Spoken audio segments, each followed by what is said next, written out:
আমরা পৃথিবীর ইতিহাস পর্যালোচনা করলে দেখতে পাই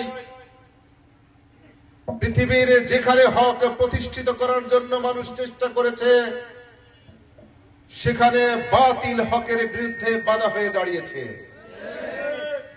যেখানে সৎ কাজ করার জন্য মানুষ ঐক্যবদ্ধ হওয়ার চেষ্টা করেছে বাতিলরা সেই হককে মিটিয়ে দেওয়ার জন্য তারা ঐক্যবদ্ধ হওয়ার চেষ্টা করেছে।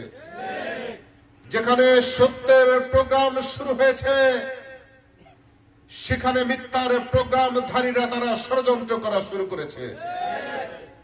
ইতিহাস সাক্ষ্য দেয় ইব্রাহিম আলাইহিস সালাতু ওয়াস সালাম যখন সত্যের ঝান্ডা নিয়ে তার কাজ শুরু করেছিলেন নমরুদ কিন্তু তার বিরুদ্ধে তার ষড়যন্ত্র শুরু করেছিল।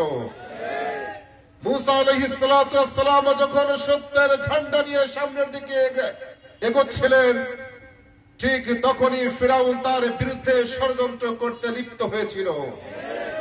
মুহাম্মদুর রাসূলুল্লাহ সাল্লাল্লাহু আলাইহি ওয়াসাল্লাম আল্লাহর জমিনে আল্লাহর দ্বীনকে সমুন্নত রাখার জন্য প্রতিষ্ঠিত করার জন্য বাতিলকে উৎখাত করে দিয়ে সত্যের বিজয়ের জন্য যখন চেষ্টা করেছিলেন আবু জাহাল আবু লাহাব উতবা শায়বা মুগিরারা আল্লাহর নবীকে দুনিয়া থেকে বিদায় করে দেওয়ার জন্য ষড়যন্ত্র করেছিল।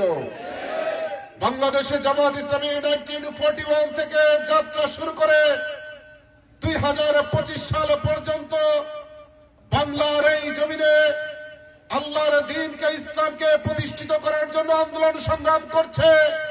শুরু থেকে আজকের দিন পর্যন্ত সব সময় জামাত ইসলামী কার্যক্রমকে বিতর্কিত করার জন্য বিরোধীরা উঠে পড়ে লেগেছে। যেমনি ভাবে ইব্রাহিম আলাইহিস সালাতু ওয়াস সালামকে তারা মিটাতে পারেনি, মুসা আলাইহিস সালাতু ওয়াস সালামকে তারা মিটাতে পারেনি, মিথ্যা দিয়ে সত্যের আগুনকে নিভাতে পারেনি, আবু জাহালরা মুহাম্মদুর রাসূলুল্লাহ সাল্লাল্লাহু আলাইহি ওয়াসাল্লামকে পরাজিত করতে পারেনি। 2025 সালে এসে বলছি অসংখ্য ষড়যন্ত্র করার পরেও বাংলাদেশ থেকে জামাত ইসলামীকে তারা মিটাতে পারবে না। এজন্য